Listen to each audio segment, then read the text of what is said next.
The first thing I want to say is that Eckhart Tolle is the real deal. He is authentic in his teaching and he lives what he teaches. I personally like him very much. I have his books on my bookshelf. I love the guy. But there is something you should know. If you like Eckhart's teachings, then you probably have noticed in yourself, subconsciously, that you hope that one day something amazing is going to happen. A shift that is going to turn your world upside down and catapult you into a new dimension, right? Some people are more conscious of this than others, but everybody who loves Eckhart has this subconscious hope for one day that that is going to happen. And the reason for that is that everybody who knows Eckhart's awakening story, which is what I call a Big Bang Enlightenment. But Eckhart has been teaching his teaching since the 1980s. That's a long, long time ago. And as you know, he has partnered up with Oprah, so he reached millions of people. But yet, to this day, not a single person has proclaimed that they have experienced the same type of awakening as Eckhart did as the cause of his teaching. And there's a very good reason for that. Now, before I tell you this reason, I do want to mention that his teachings are very, very valuable. And later on in the video, I'll tell you exactly how to use them. So this Big Bang Enlightenment that Eckhart Tolle experienced is not the norm. It is the effect of very specific conditions, two very specific conditions, and two specific conditions that you cannot recreate in your own life. And luckily, you don't need to.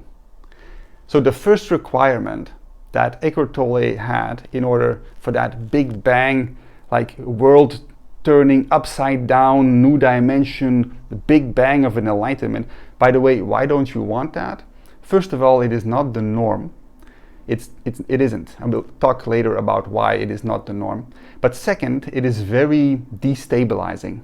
You can't live your life after that. It destabilizes you completely. You can't uphold relationships, you can't go to your work or nothing. Your world just completely collapses before it, slowly builds up again. It is not how this has ever happened in the past. It's very unnatural. And it is due to two specific conditions. So the first condition is that you need the exact amount of exposure. So pre-exposure, before the happening. So Eckhart was an academic, he was an intellectual, he had a lot of knowledge about a lot of fields, and a little bit of that knowledge was about ego dissolution and the expanding of consciousness, but it was very limited. It was not in the foreground of his mind, but it was there.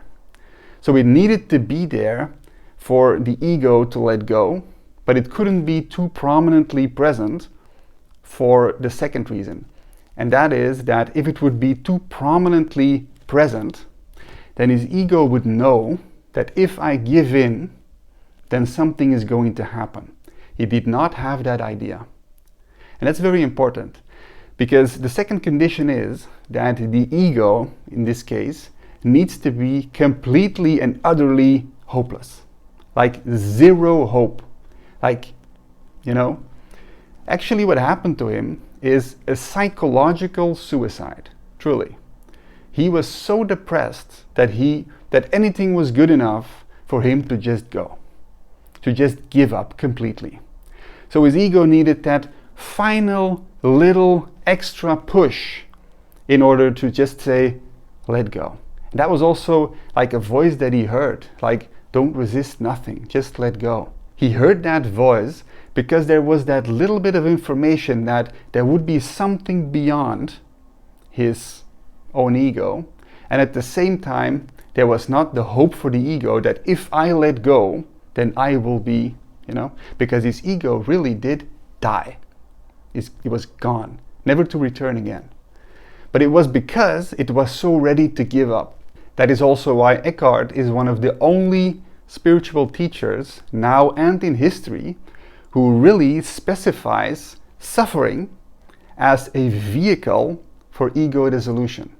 Not only as an aid Because of course, if you suffer a lot mentally, then your life goes much more difficult and you are inclined more to look inside. That's true, that's all true.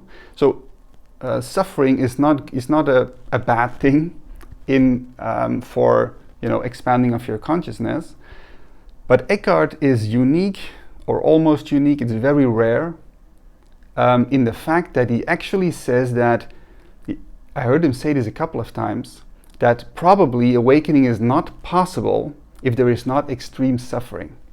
And that is because for him, in his life, in these very specific circumstances that he had, suffering was the catalyst for his ego dissolution. But again, that is not the normal way that this happens. Because of course, Eckhart's teaching is not unique, it's not new. These types of teachings have been with us, with humanity, since the beginning of humanity. We found them in the East, in China, in Taoism. That is a form of this type of teaching. Of course, India has many. In the Arab world, we have Sufism, we have Christian mythology, and so on. All these ancient teachings, they focus much more on things like meditation, on practicing attention, introspection, inquiry into the self, renunciation, like deliberate practice. Not so much on, you need to suffer a whole bunch and then something's going to happen. But now, like I said, Eckhart is the real deal. He's not a liar, he's not a hypocrite, he lives what he teaches. He talks from the awakened state. So being in his presence, listening to his talks is gold for people who want to expand their consciousness. People like that you can be with, that you can listen to, together with meditation, together with introspection, together with maybe renunciation. That depends if that is your thing.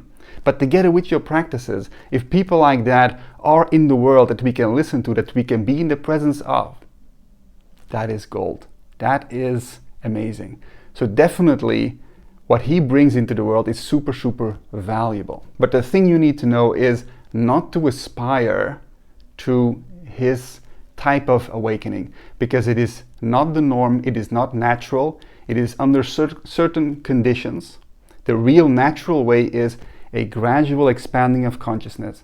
And yes, this goes together with, amazing feelings, amazing satoris, awakenings, but they are all manageable. They are all stable, so that you can continue your life expanding this consciousness.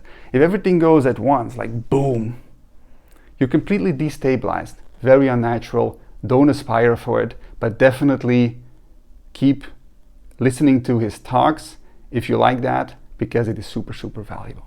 Okay, thanks for watching.